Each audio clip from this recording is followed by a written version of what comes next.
what are you up to? Well, this is probably one of the biggest faults that people see with Harleys. But you know what? It isn't always that starts it. It's this.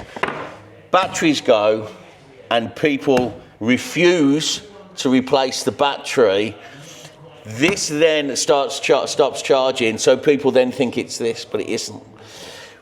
It's normally the battery or the rectifier can go, yes.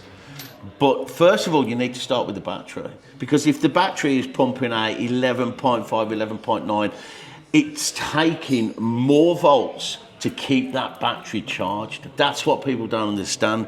When it starts to take more volts because the battery is breaking down, this starts to work overtime. And this is now having to pump more juice out to try to keep this failed battery from keep juicing it, yeah?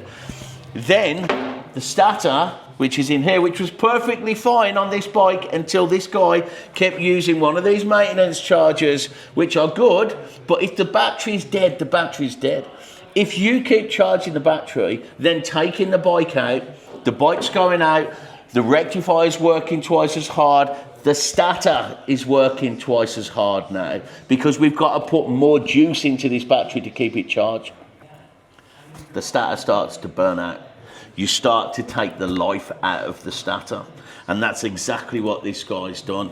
Yes, this can fault on its own because they're in a shitty place at the front, especially if you live in countries with lots of rain, sleet, shit on the road and that, then this is gonna go eventually. But most of the time, bad battery. When you get a situation like this, for me, you're best to change everything. Change the battery, change the rectifier. If the stator's gone, change the stator, because the stator's usually gone now. We've checked the battery on this, we've checked the rectifier, we're down to the stator, we've done a test on the stator, stator's finished. All because it didn't change the battery when it needed changing. You think you're doing the right thing by saving money. You're not. You're costing yourself money in the long run. So bring your bike down to Motorcycle Heaven.